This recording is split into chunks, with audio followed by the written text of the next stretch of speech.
Been a long day, I just wanna lay down and sleep on my bed. But you stuck in my head, I don't know why. Wish that you... Isang maulan na umaga guys. Yan guys, bago ang lahat, babatid ko pa kayo ng magandang umaga Friday. O dito guys, sobrang lakas ng ulan na parang nare-remember ko na nasa Pilipinas ko, na kaya tipong natitikwas yung payong mo pag ano, kasi nililipad. Yan guys, ika lang dito ako mahulog yung cellphone sa baha guys. Yan, bagong lahat, babatid ko mo kayo ng isang magandang maulan na umaga dyan. Saan man kayo sulok ng mundo, Luzon, Visayas, Mindanao, mula Hatari hanggang Hulo pala. Yun. Yan guys, update lang tayo mula kahapon. Grabe, lakas ng ulan guys. Pakita tayo ng pagod lang guys. Bago tayo mag-yaw-yaw, pakita ko sa inyo ang kapaligiran. Yan na guys. Yan, dito. Hindi ko nakuhanan guys yung doon sa pinanggalingan ko guys, kasi sobrang hangin kanina guys. Sobrang hangin talaga nung ako ay papasok. Kaya tago muna ako dito guys, kasi ano, sobrang mabasa yung cellphone ko guys. Yan. Ganito yung sitwasyon ngayon guys, ha? Umulan. Wala kang mga mumo. Agad pa kasi dito guys, kaya ganun. Kaya yan, session guys. So, ang ganda. May dumaan. Ayan, at wini-wave ko muna yung camera. Ayan, walang dumadaan. May dumadaan guys. Ito yung harapan natin guys. So, bawas-bawas yung tubig, hindi na ganun galalim kasi may nagsisip-sip na. Dito, yan, wala masyado nakapag. Uy, ako, patay guys, saglit pa guys, lakas sa ulan.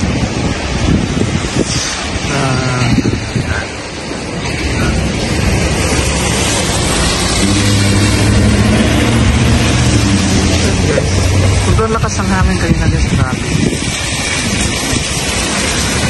Kaya basa ako ngayon. Matuloy ko niya. Umulan, pipahingit ko. Ito guys, ang loob lang aming shop guys. Yan ang dalawa oh. Yan guys. Wala kasing customer guys, kasi yan. Yan, ito yung loob ng aming shop guys.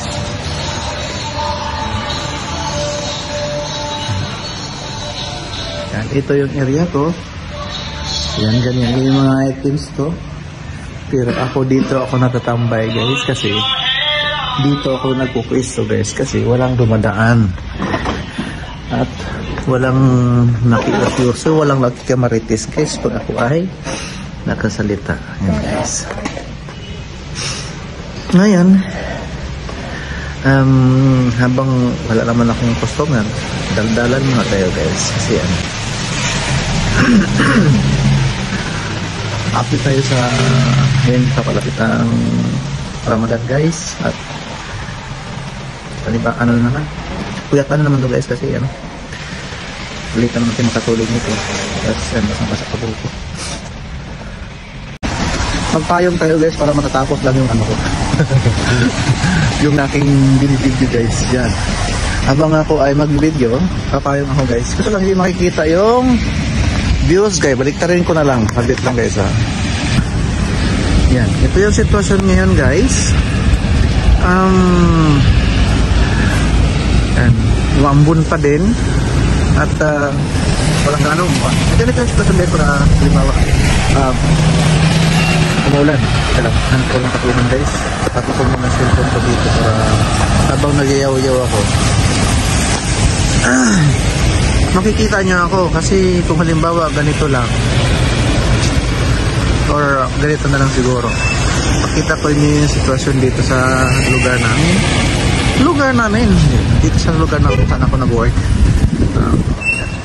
Napaka tahimik, bihira lang yung mga dumadaan, konti-unti lang yung dumadaan. Pero anong oras na ngayon is mag-alas 10 na guys, pero walang katao-tao ngayon guys.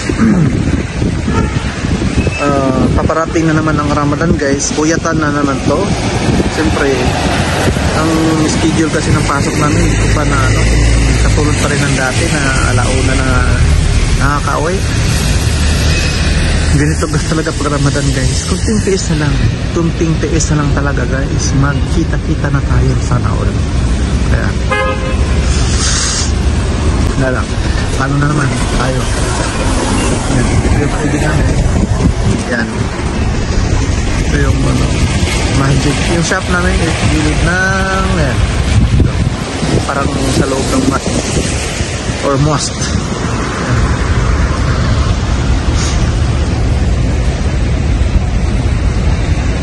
Yan. Sobrang kulim yung kagabi guys, mga alas 11 yata ako umakyat, pero wala namang, hindi ko naman naman nabarpukan.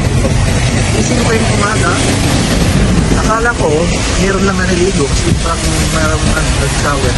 Pagbukas kasi may keres na yung pagbukas ko, napumukulog ko lang, may ulan nga pala talaga. Buti lang laging ready ang inyong lingkod. Laging may payong sa bag, kaya yun. Kahit na laging init, di ko man naman nagagamit ng payong ko. Yun. Nagkaroon din ako ng or nagagamit ko pala, sorry na. Ayan. Ngayon, di ko alam kung anong oras hanggang kailan tong ulan na to. Kasi parang magdamag eh. Bumabaha ka agad eh. Hindi, actually dito guys, kahit na saglit lang yung ulan. Ganito, baha. Lalim na yan. Ano pa kaya kung buong maghapon na ulan? Wala na. Yung ibang part ng UAE, may mga parte na malalim na yun. Kasi nga, parang wala yata, hindi naka-design yata dito guys, yung katulad sa akin na mayroong tanong. Kaya, yun. Kaya pag kunting baha lang, wala na. Ay, kunting ulan lang, bumabaha na, balik natin, kunting baha ulan na. Sana ulit, joke. Yan.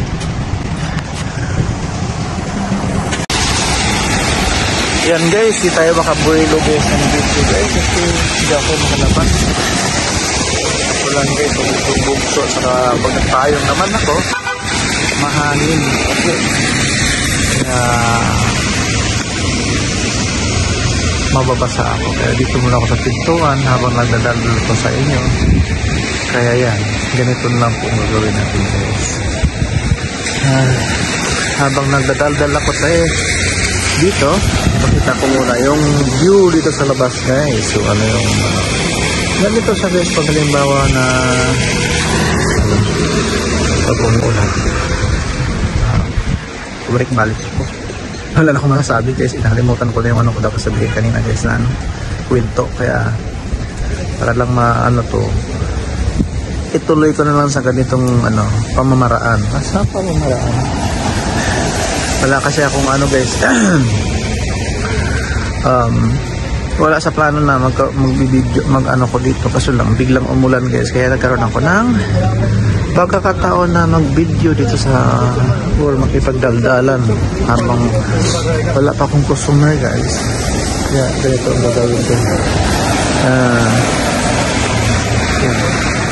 Yun guys, para bang naalala ko lang yung guys sa kapanahonan or sa Pilipinas guys, na kasi unang ilang years ako nandito guys, bihira lang kasi umulan sa loob ng isang taon, siguro may 2 ulan. Pero ngayon guys, medyo parang laging bumabaha, nababasa kasi biglang ulan. Minsan kasang linggo mayroong bigla na lang sabi na 3 days ang ulan. Medyo ikaw naman kabado ka kasi dito guys, siguro kung ulan kita mo naman kung ulan lang baha. Pang di mo malaman kung siyempre ang naka-design yung bahay dito na yung kwarto ko pag umalis dati, malala ko yung umulan na yung kwarto ko pinasok ng tubig. Yan. Kasama ang balat. Lahat ng gamit ko na carpet kasi naka-carpet yan. Basa. Siyempre, kailangan mo siyang tanggalin, tatapon. Magtatapon ka ng mga nababasa. Ganun na. Kaya guys, kapag ikaw nakatira dito na hindi ka nasasanay na sa loob ng hindi katulad ng, siyempre na-adapt mo na yung sitwasyon na init na. Tag-init, laging umiinit, bihira lang yung ulan. Hindi mo inaasahan na gano'n umiiyari sa loob ng kwarto mo. Kaya yan. Kapag umuulan, nag-uurag ka na kasi wala ka sa bahay. Aga pa lang, umalis ka na. Yan mga kakaba-kaba pagdating na pag umuulan dito guys. Kaya naalala ko lang yung nasa Pilipinas pa ako na pag umuulan, lalo na pag papasok ka pa lang, parang okay na yun. Siyempre sanay ka na eh. Pero dito hindi guys.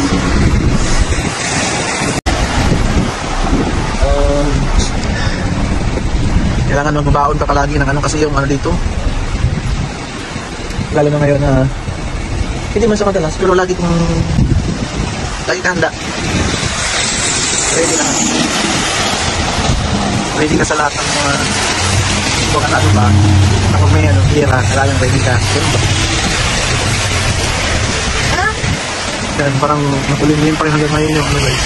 Makakala ka lang ito yun, pa yun lang guys, ayun lang masasabi ko. Wala na kung nangyayari sa inyo. Ito lang yung ina-update ko yung umulan. Sana po hindi ko kayo magkasawa sa kapapanood ng videos ko guys na napakasip yung video, pero at least na-update. Mag-comment kayo sa mga mangyayari ko dito sa ibang bansa, sa mga OFW na kung saan man dito sa Parehas ka Pilimulan. At least nagbigyan ko kayo ng update sa sitwasyon natin dito. Kung dati na laging init lang ang aming naranasan, ngayon guys ay umuulan din pala. Actually guys, ngayon lang naman ito nangyayari yung taon na to. Madalas na bumabaha, hindi katulad dati. Yun nga, sa ibang party nga ng namin sa UAE, umuulan na ng yelo. Kaya kakaiba ng panahon din guys. Yun guys, bago ang lahat, ako po ay magpapasalamat at magkasabi na don't forget to subscribe my YouTube channel. Please click the notification bell para ma-notify po kayo sa aking mga bagong upload guys. At this is the Creators Vlog. Sana hindi kayo magsawa sa panood sa aking mga videos. Yan guys, sa paalam po ako sa inyo. Bye bye.